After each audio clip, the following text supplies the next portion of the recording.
All right. Welcome, everybody. We're really excited to be here with you today to introduce something that we've been working really hard on called the Google Wave Media APIs. And we're excited to tell you what this is all about. Wave Media APIs sort of bridge the gap between Wave and other systems. And this, if you've been listening to the other talks that have happened yesterday and today, that's sort of the theme.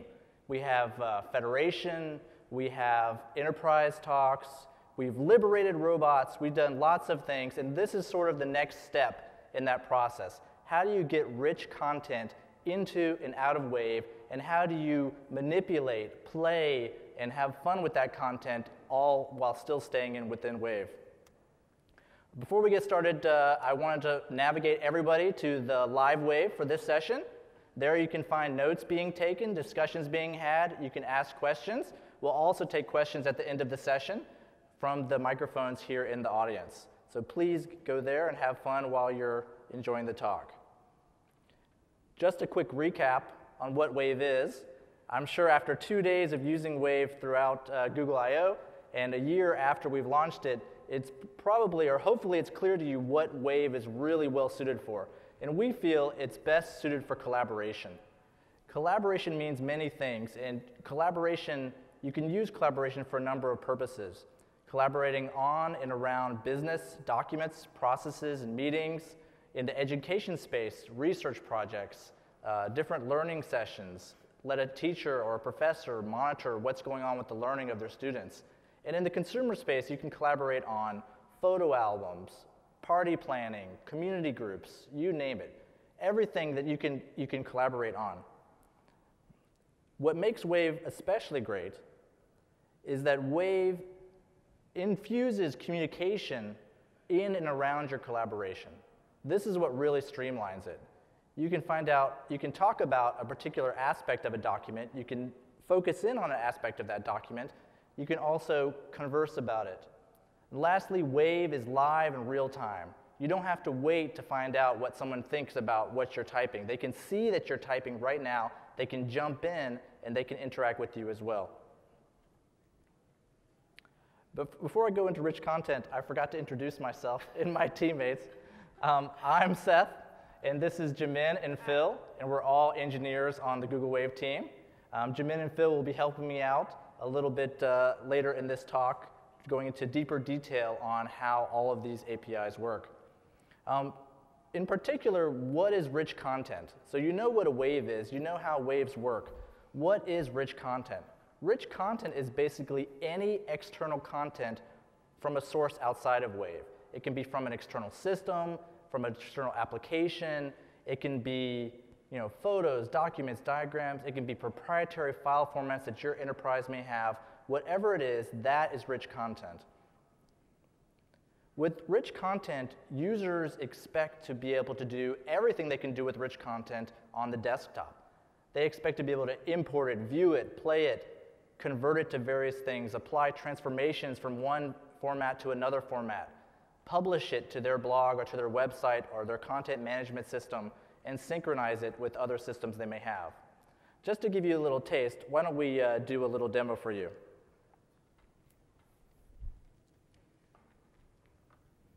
So here I am in Wave. I'm going to create a new wave. I'm going to add Jimin and Phil to this wave. And say we're getting hungry because it's getting a little late. And I'm going to see if they want to have some Chinese food. Now typically what would happen at this point is I would find a PDF of a menu or something there, and I would drag it and upload it to the wave as this is happening. We can watch it upload over the network connection. The PDF is uploaded and the PDF is converted. Prior to today, what would happen is you would see the PDF in Wave and you would say, that's great. You would go and you would download it and you would view it. You still have to come back to the Wave to talk about it. Now with the media APIs, we can import the content of the PDF directly into Wave. So I'm going to drag one of my media API robots here, called import PDF, to this Wave. It's going to scan the PDF and then replace it with the content of the Wave. To quote Vic from this morning, boom, there it goes. Now once it's here, I can clear up anything that's not important. Phil and Jimin can come in and talk about what they like. I can talk about what I like, we can place our order, and enjoy our Chinese food. So this is an example of bringing content from another source, or actually from a real document, into Wave. Now I'm going to give you another example, maybe a richer example of what we can do with these APIs and robots that are using these APIs. I'm going to start a new Wave, and we're going to call this slides. We're going to make some slides. I'm going to add Jimin and Phil to this Wave, and each of us is going to collaborate on a slideshow we want to give. Like, what are we going to do after I/O? So after I/O, should we take a vacation? Jimin is already reading my mind, and she's creating a slide about where we should go on the vacation, and how long should we take? Should we take Lars and Greg with us? I don't know. they both have thumbs up coming with us. So we created a simple thing in Wave because we're not good at really creating presentations. We just made some bulleted lists of things that we might want to share. And because we're not great at creating presentations, what I'd really like to do is I'd really wish there was a robot out there that could take this and create a nice presentation for me. And luckily, I have one of those robots here. So I drag this Media API export robot. It's going to look at the content in the Wave, and it's going to create a PowerPoint, just like that.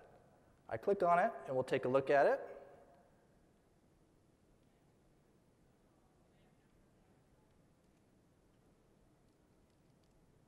And here you go. It took the PowerPoint, it created some nice styling for me, and for Phil and Jimin. Eat lots of food. I agree with that too. So that gives an example of how we can take that content that was simply created in Wave, add a bunch of rich formatting and styling, export it in another format, and reattach that content back into the Wave. In a similar vein, you might get presentations from other people that you want to import back into Wave. So what if we took this presentation and we pulled it back into Wave using an import robot? And when you see we can stack robots like this, and multiple robots can apply different transformations. So this robot takes a little bit more time because it has to process the information and render it into a series of images. Thank you. That robot likes to take its time. And now we have the same PowerPoint presentation that we collaborated on here in Wave that we can share with our friends, all made possible by the power of the Media APIs.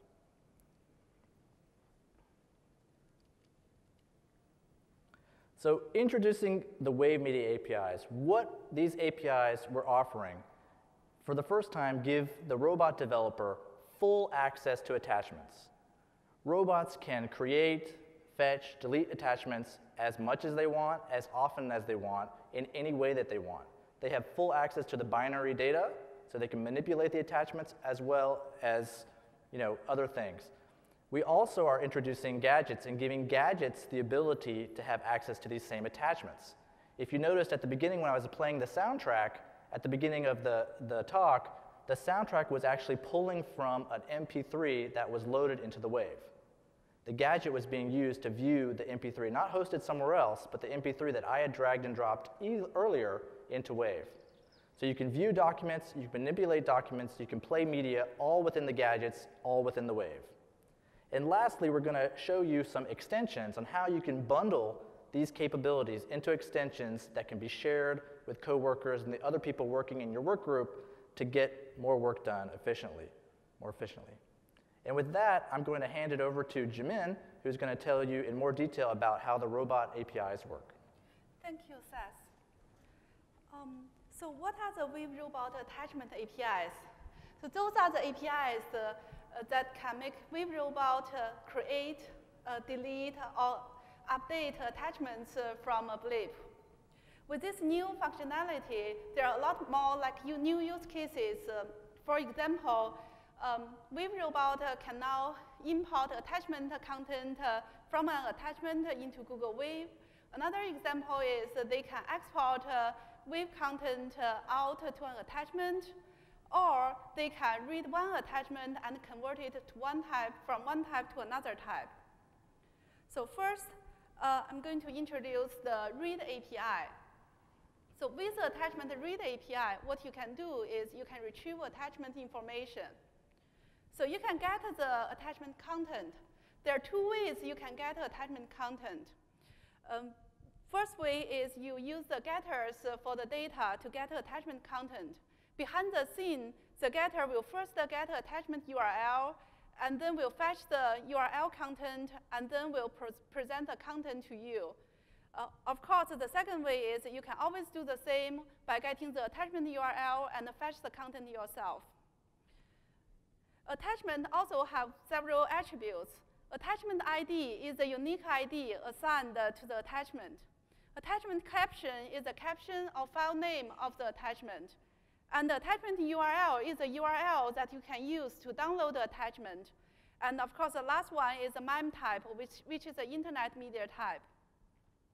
With the attachment Read API, one use case, as I just mentioned, is you can doing the import use case, which is you first read an attachment from Google Wave, and then you read the content, you convert the content, and then you do the import. With this, I'm going to show you a demo. So first, I'm going to create a new wave, and I'm going to call it import. And after that, I'm going to drag a text file. And I want to import the content of the text file into Google Wave. So what I can do is I can ask my favorite robot called import robot to do this. It will read the attachment content and will convert that into string, and then will delete the attachment and replace it with the attachment content.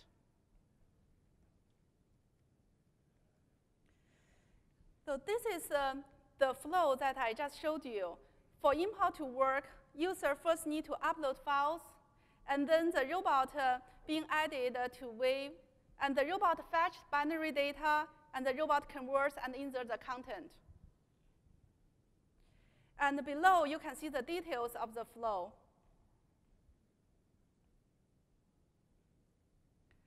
All right, so let's take a closer look at the code. How does it work?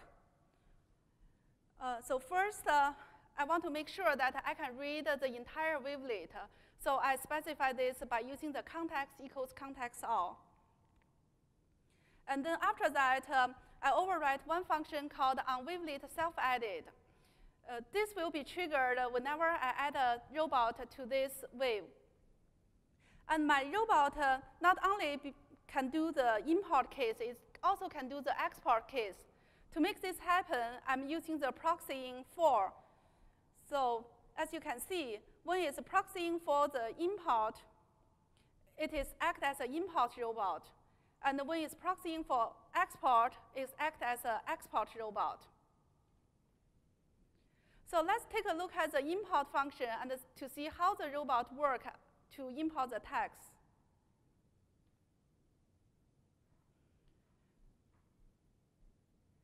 So first,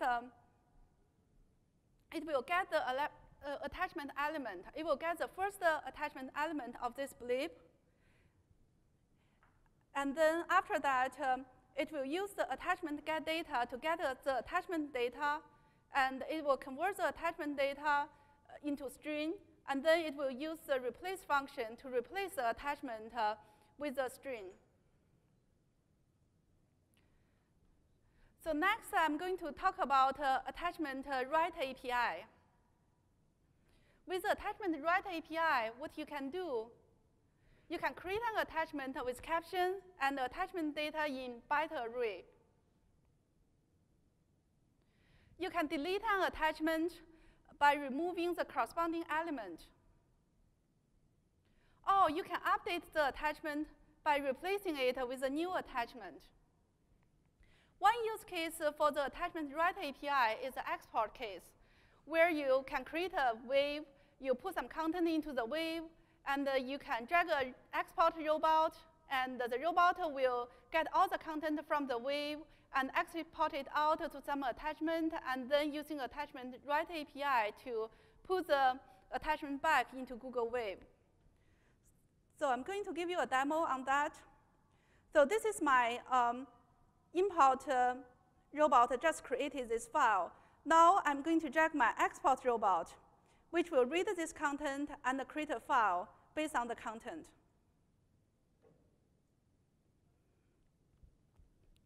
And this is the exported text. When you click, and you can see the text content.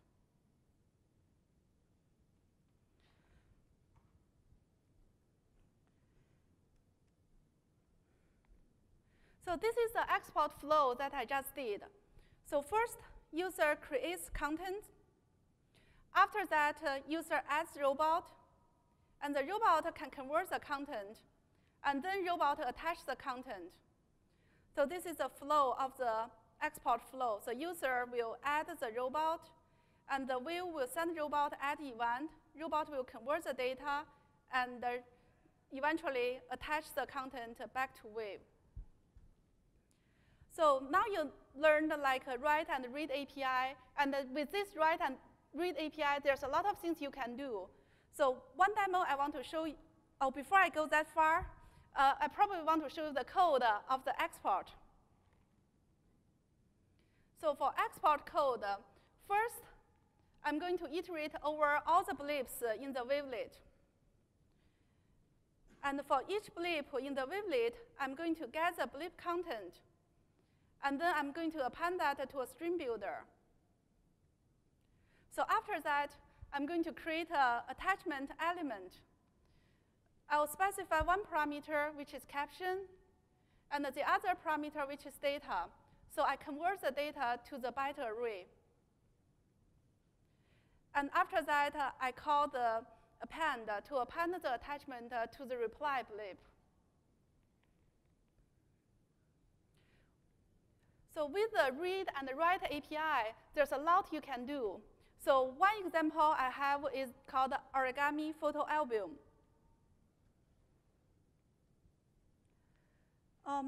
So at first, I need to take a look at my pictures. And for this demo to work, I need the help from my Origami robot. So those are the pictures I took last year when I visited London. And I want to show the pictures to my friend in a nicer format. So for that, the Origami demo robot will do this. So let's see how it works. So the Origami photo album robot will compose 2 different styles of pictures. And each picture will have 4 will compose by 4 different small pictures. And for it to work, so first it will using the read API to get all the image attachment URLs. After that, the robot will fetch the URL content itself, and then it will resize the images, and then it will compose the images into 2 different styles, and each style will have like 4 pictures on it.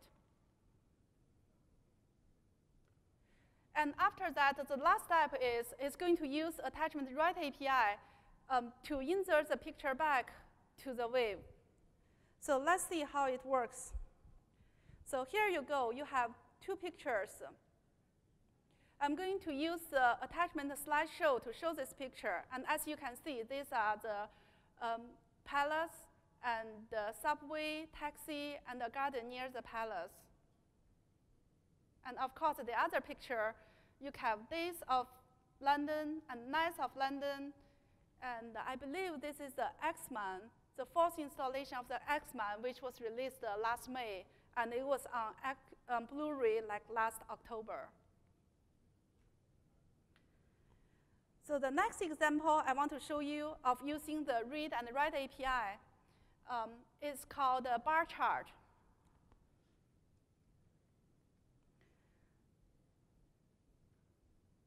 So I have a file called the world population. So if I take a look at this file, and you can see our world population for the last 30 years.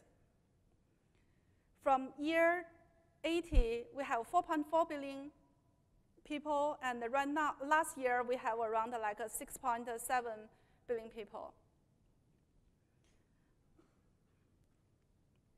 And I want to show this in a nice chart so that I can see the trend clearly. For that, I'm going to drag the bar chart robot.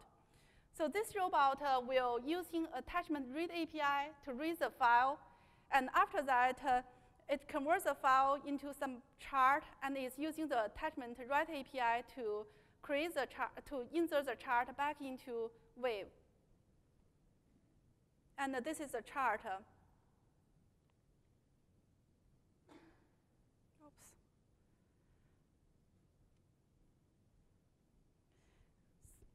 So this bar chart robot, what does it do? Let's recap here. So first, it creates the bar chart based on the text file data. So first, it will read the attachment data, and then it creates bar chart, and then it will insert the attachment back into Google Wave. And with this, I'm going to hand over to Phil talking about the Gadget Viewer API.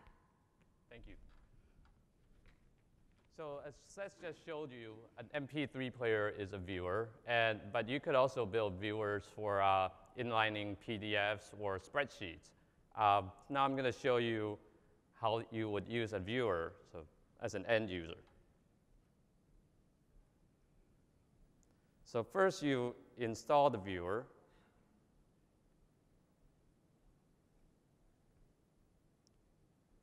It is already installed, so I'm going to uninstall it and install it again, but you don't have to do that.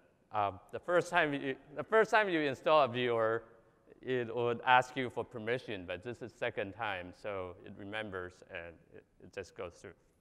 OK, now I'll start a new wave.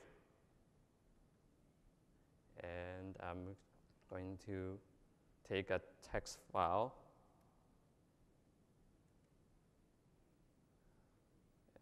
Drag it in. OK, so I have a text file, and now the user would say, open the menu and expand with the ASCII viewer. And you have a cat that waves its tail. All right, OK, so end of demo. So when you click open with, we invoke the gadget, the viewer, and we give it the attachment URL. And that viewer will take that URL, download the data, and do something with it. Then it displays it to the user. So that is the viewer API. Basically, we give you the URL, and you do something with it. So this is the complete text of a text viewer. It's very simple. It's a normal open social gadget that uses Wave API. And let me take you through the steps. So first, you initialize the gadget. In this initialization code, you tell Wave that you're interested in the state change event. So when Wave opens your gadget, it'll tell you that you have a new state attribute called attachment URL, and it has a new value. So now you could do something with it. So in this case, we're making a request to get the contents of the URL. And when that's finished, we have a callback on URL fetched. And we take the text file and put it in the content container. And now you have a simple text viewer, and it's actually quite useful. So when you have a system crash and you have a log4j file, you don't want to email it back and forth and have quoted text after quoted text and quoted text. Instead, you would view your text file, your log4j log file in Wave, and then you could discuss it in Wave so you don't get this email back and forth. It's very useful. Now, if you're doing the MP3 player, then you would insert a flash gadget and give it the URL, and it would play music for you. Or if you have something more complicated, you send the URL through AJAX to some server, and it does some processing and makes a nice presentation for you. So now that you have viewers and importers, exporters, you would like to share them with your friends, coworkers. So you would make extensions, package them as extensions, so that you have an installer that you could share. And let me show you. So The first thing you want to do is you go to your featured extensions gallery, and you find the one that's for developers only. So this one is the extensions that let you install other extensions. So when you install it, you will see the installer in your toolbar. So when I create a new wave, this little icon here is your extensions installer.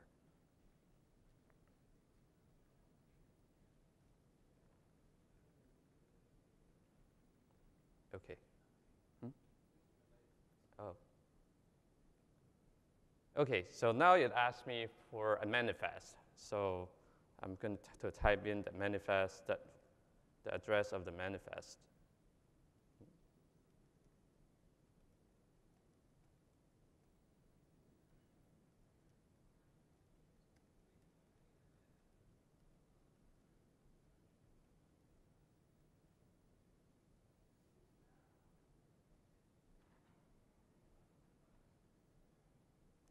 And actually, I already have installed it, so it comes back that says, do you want to uninstall it? But I'm not going to go through that again. So now you could share this wave with everyone, and they could also install the text viewer. So let me go back to the cat.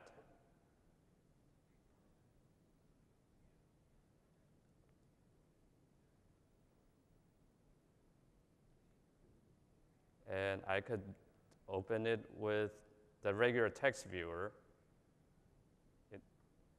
So it shows you how I actually created the animation.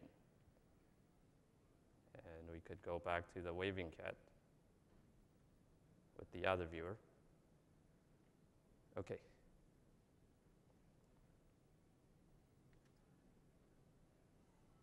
So this is the installer side. And now let me show you what goes into the manifest.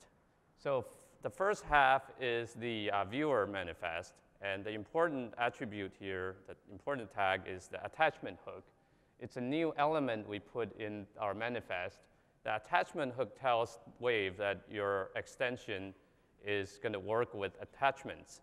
And in this manifest, you tell it a name, and you give it the address of the gadget. And that's all you need to install a viewer. Now, for an importer, you would use this manifest at the bottom. And the important thing you're looking for is the add participants action. That tells Wave that this extension will act as a participant in the wave. Now, in this tag, you have a participant ID, and you give it the name of the robot. In this case, it's media-api at appspot.com. And then you add the import-text to tell Wave that this extension is going to use the Media API robot to import text. So as you saw in Jimin's code, she has one robot that acts both as an importer and exporter, and this manifest creates a user where that robot is acting on behalf of the import text user in that context. Okay, now Seth will summarize. Thanks, Phil, and thanks, Jimin. Just to summarize the detailed changes of what we've added to the robots and gadgets APIs. Specifically for robots, we've added a new element, the attachment element, with the following properties. This element acts much like the other elements in Wave. You can insert them, replace them, append them, delete them, etc. The difference is the data property, because the data property actually holds a byte stream, which is the content of your attachment. And that's how you can both create attachments and modify attachments to create new attachments or delete them. For the Gadgets API, specifically what we've added is this attachment URL state injection. Now, to be clear, this is sort of the convention to the gadget to let it know I'm being used in the capacity of a viewer. When the user clicks the Open With menu, selects the gadget that they want to view this content with, we instantiate a gadget and inject that property in there. The gadget checks for the existence of the property and then knows that it can now fetch the attachment data and render the attachment inline within the wave. And lastly, we added extensions for import, export, and viewer. Look for those extensions to be more tightly integrated into the user experience for uploading, downloading files in the future. With this, I just want to again say that this is another step in terms of integration. The theme of Google Wave at Google I/O, one of the themes, is getting work done with groups of people. And to help that, you often need to integrate with other systems. And we've showed you a number of ways in the enterprise talk to use robots and gadgets to do that, in the federation talk to federate with other systems, and here with the media APIs to be able to actually both get data content, binary data content into and out of Wave for the purposes of importing it into Wave and collaborating on and around it, or for the purposes of synchronizing with other systems that data and content. So we want to let everyone go to code.google.com/API/Wave. There's a new documentation there. There's also new robot client libraries for Java and Python that you can download and start playing with these APIs today. And with that, we're going to switch over to the live wave and see what sort of questions we have. We'll also take questions from the audience if anybody wants to come up to the speaker and ask questions. Hi. Can I specify in Gadget Manifesto the MIME types to which it applies a viewer? So the question was, can we apply have the gadget apply only to specific MIME types? That's not currently implemented, but that is coming soon. It is definitely our intent, as the users will have lots of gadget viewers, and they'll have lots of import and export robots, that it clearly doesn't make sense for each robot to be able to apply to each type. So we'll be able to narrow it down for the types that only that robot or gadget is comfortable manipulating. And what about MIME type assigning? So for instance, I upload my proprietary format. It has a known extension for Google Wave. I think it will be application binary or something. Can I get the URL? Will it have the extension? I mean, just Windows extension or something? Right. For custom file types, we don't really have a solution for that yet, but we'll be working on that because we want to be able to detect the MIME type on our end. We also do antivirus checking to make sure that the content is safe to be included in the wave. But for proprietary formats where we won't possibly be able to detect all the formats, we will want to have a way for you to specify the format so then your associated viewer and other things can act on Well, at least, can I have change the extension or regex on name or something? Something that works on a regex on the name? Yeah. That's a very good idea. I think we can look into that. Okay, thank you. Next question? I saw there are two properties on the attachment element, attachment URL and data, and I don't think I quite got the distinction between them. Is that, are those two different options for the same kind of thing? Is that like image source and data URI syntax sort of thing? So you can either embed it directly or have it refer to a URL? Do you want to answer that? I didn't quite get your question. Can you repeat that part? Are the data properties and the attachment URL properties on the... Oh, yeah. So your question is about what's the difference between data property and the attachment URL property? Yeah. So attachment URL is just a regular URL. It's a string like any other URL. So with this URL, you can use URL fetch to get the data. And the attachment data is the real attachment data in a binary array. So to add more to Jimin's answer, they both refer to the same thing. So you have the URL, and you can then go fetch the content yourself, or you can say get data, and we'll fetch the content for you. So in some cases, you may want your robot to process the data right there, in which case you might just say get data. In other cases, you might want to send the URL off to another server that you own and have that process the data and return it back. So in that case, you might just want to send the URL and not the data itself. Okay, so if attachment URL is non-empty, then the data property should be identical to the content at the URL? Exactly. Okay, thank you. Question? Yes, when you do a replace on an attachment, do you get a different URL? When you place an attachment within the wave, do you get a new URL? Yeah, do you get a new URL, and is the old one still viable? Yes. So in Wave, attachments are immutable, which means when you change an attachment, you're actually making a new attachment. And the old attachment remains for the purposes of playback. So you can always go back to playback in the history, and you want to see the attachment at that state in the past. So yes, whenever you create a new attachment, you will get a new URL, or if you replace one. Yes, Yes. it'll have a new ID.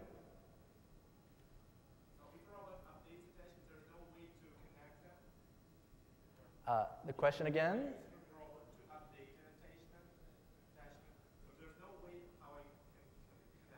So the question was if a robot updates an attachment, how to link the two together. So currently, they wouldn't be linked other than in the history of the playback.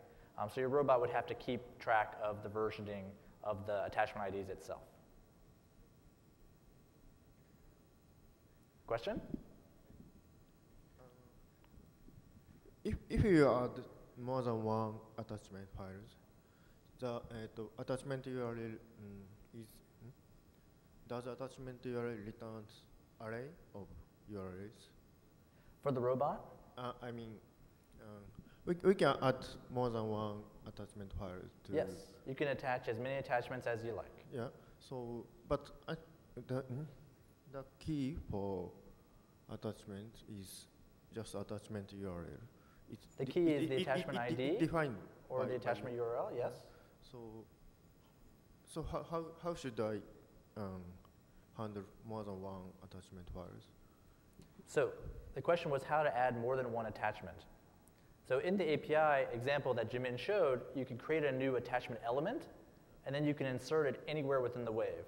So if you want to attach more than one thing, you just create more than one element and insert them in series or in multiple blips or in the same blip or whatever you would like. Okay, thank you. Take a question from the Dory. What kind of limits can we expect for attachments? Size, number, types, embeddability. So in terms of size, the current size for an attachment in Wave is 20 megabytes. And as we continue to work with this, we may look to expand that, but that's the current limit.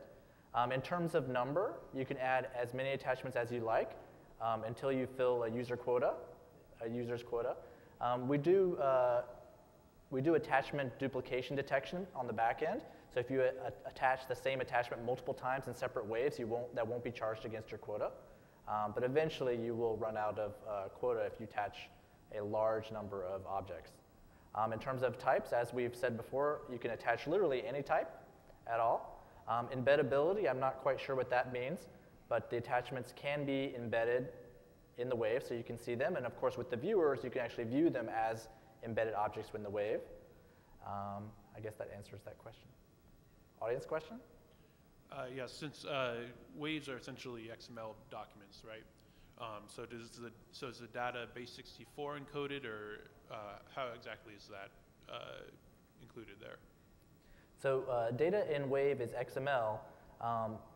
The data for the attachments is stored in binary in our backend servers. In terms of fetching the data, it does a HTTP GET back to our servers to fetch the binary data into the robot. So it's not base 64 encoded when you have it, when you access it. So the data property of the attachment element is not sent with the wave. It's retrieved when needed? That's correct. That's correct. Okay. Now, when the attachment is created, it is actually encoded in base 64 and returned back in response to the event when it was created. So we do pass it in that operation in the JSON back to our server. But when it's fetched, so in the read case, it's pulled directly from the server as a binary. Okay, so there's a separate request for each attachment in addition to the Right. initial. Okay. Right. As you may have heard with robots, you can specify which data and how much data you want pulled down in response to an event. And we didn't feel that users would want bandwidth soaked up with large attachments coming down in response to every event. So that's why we go and fetch the attachments only on demand when the API is called. Okay, so are the attachments stored in a separate file or store from the wave? That's correct. Wavelets? That's correct. All right, thank you.